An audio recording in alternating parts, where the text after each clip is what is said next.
ನಮಸ್ಕಾರ ದೇವ್ರು, ಎಲ್ರು ಹೇಗಿದ್ದೀರಾ? ನಾವು ಅಮ್ಮಗೆ ಹುಷಾರಿರ್ಲಿಲ್ಲ, ಅದಕ್ಕೆ ಎಳ್ನೀರ್ ತರಾನ ಅಂತ ಚೀಲ ತಗೊಂಡು ಹೊರಟೆ. ಬೈಕ್ ಹೊಡ್ಕೊಂಡು ಮತ್ತೆ ಗಳ ಬ್ಯಾಲೆನ್ಸ್ ಮಾಡ್ಕೊಂಡು ಹೋಗೋದೈತಲ್ಲ ಬಹಳ ಕಷ್ಟ ಗುರು. ಚೂರ್ ಯಾಮರ ಇದ್ರೆ ಪಕ್ಕ ಕೆರೆ ಐತೆ.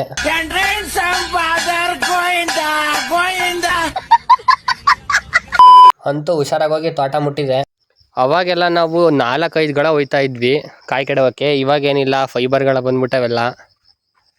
20 ಮರ ಅಡ್ಡಾಡಿ 2 ಎಳ್ನೀರು ಸಿಕ್ಕಿದಾವೆ. ಯಾಕೆಂದ್ರೆ ಈ ದಿನದಲ್ಲಿ ಸ್ವಲ್ಪ ಎಳ್ನೀರು ಕಡಿಮೆ. ಅದನ್ನೇ ನಮ್ಮ ಅಮ್ಮಗೆ ಕೊಟ್ಟೆ. ಅಷ್ಟರಲ್ಲಿ ನಮ್ಮ ಮದಣ್ಣ ಫೋನ್ ಮಾಡ್ದ ರೋಟ್ರಿ ಜೋಡಿಸ್ಕೊಡು ಅಂತ. ಯಾಕೆಂದ್ರೆ ಬಾಡಿಗೆ ಹೊಡೆಯೋದಿತ್ತಂತೆ. ಮದಣ್ಣಗೆ ರೋಟ್ರಿ ಜೋಡಿಸ್ಕೊಟ್ಟು ನಾನು ಮನೆ ಹತ್ರ ಹೋದೆ. ಅಷ್ಟರಲ್ಲಿ ನಮ್ಮ ನಾಗಣ್ಣ ಮನೆ ಹತ್ರನೇ ಬಂದಿದ್ದ. ಯಾಕೆ ಅಂತ ಹೇಳಿದ್ರೆ ಬೆಳಗ್ಗೆನೆ ಹುಲ್ಲುಡಿಯೋಕೆ ಹೋದಾಗ ಮಿಷಿನ್ ರಿಪೇರಿ ಆಗ್ಬಿಟ್ಟೈತಂತೆ, ರಿಪೇರಿ ಮಾಡಿಸ್ಕೊಂಬರೋಣ ಅಂತ ಕರ್ಕೊಂಡು ಹೋದ. ಇವನಿಗೆ ಗೊತ್ತಾಗ್ಲದಂಗೆ ವಿಡಿಯೋ ಮಾಡೋಣ ಅಂತ ಮಾಡ್ತಿದ್ದೆ. ಇಷ್ಟರಲ್ಲಿ ಹಿಂದಕ್ಕೆ ತಿರುಗಿ ನೋಡ್ಬಿಟ್ಟ. ಅದಕ್ಕೆ ನನಗೆ ಬೈತಾ ಇದ್ದಾನೆ.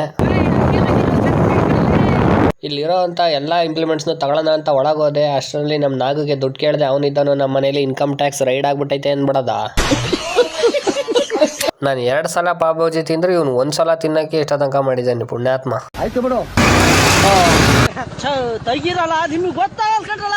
ಅಂತ ಊರ್ ಕಡೆ ಬಂದ್ವಿ.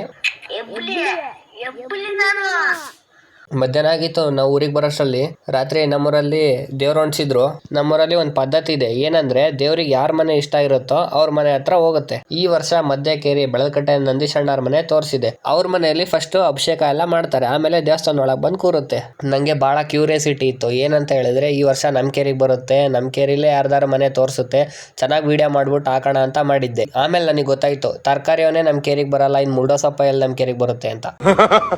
ಇದಾಗಿತ್ತು ಇವತ್ತಿನ ದಿನಚರಿ.